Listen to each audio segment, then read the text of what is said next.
大家好，歡迎返嚟我嘅廚房，喺自己嘅廚房輕鬆做出幸福嘅味道。今日我會做一個不一樣嘅紅豆沙餡，呢個係紅腰豆罐頭。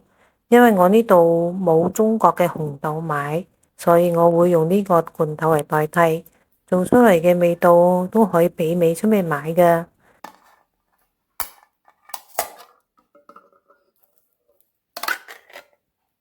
將啲紅腰豆倒落個篩度，傾乾佢原嚟嗰啲水分。如果你有更好嘅做紅豆沙嘅方法，你可以留言講俾我聽哦。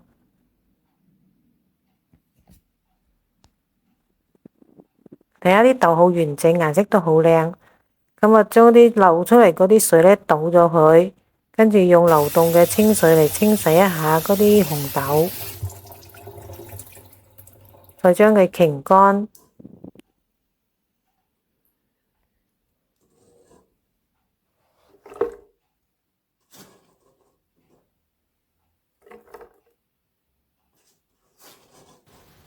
跟住裝入個攪拌機嗰度，將佢打成豆蓉。因為啲豆比較乾啊，傾得比較乾水，所以呢打嘅時候呢，需要攞個羹嚟將旁邊啲撥向中間，幫助嗰個機嚟打。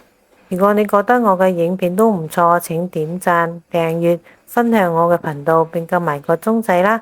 你嘅鼓勵同支持係我繼續嘅動力，多謝晒。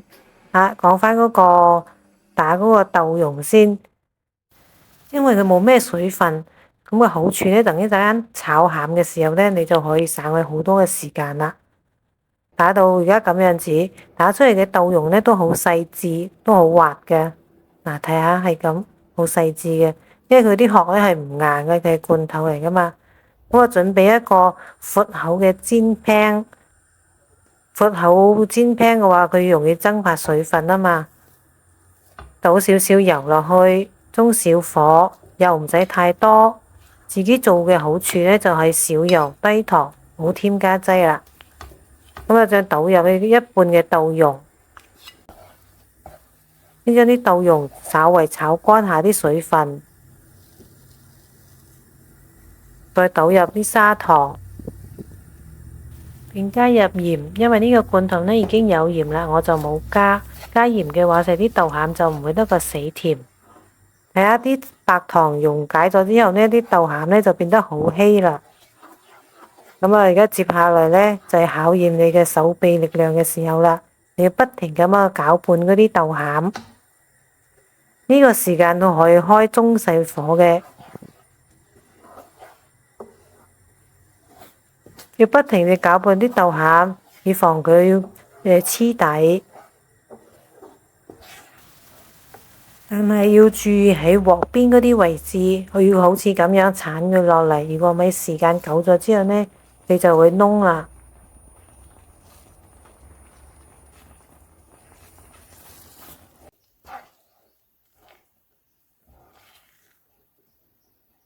到咁樣就要轉細火啦。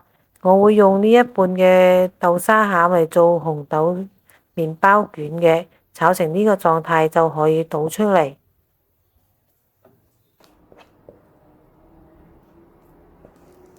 倒出嚟係呢一個比較流動嘅狀態，但係佢凍咗之後呢，仲會結啲嘅。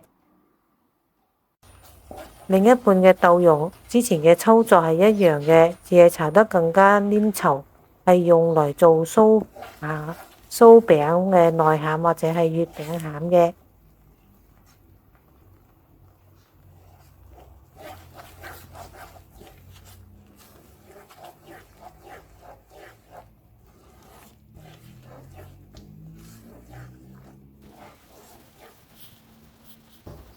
炒到阻圖咁樣，嗰個煲底有啲泛白，感覺阻力會增大，咁就要加快嘅攪拌嘅速度啦。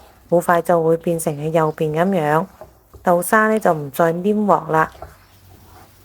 對比下兩種狀態係唔同嘅，咁啊就會炒好晒啦。左邊呢就啱啱炒出嚟嘅，可以用嚟做月餅或者酥餅嘅餡；右邊呢比較稀啲，就用做包仔啊或者麵包卷。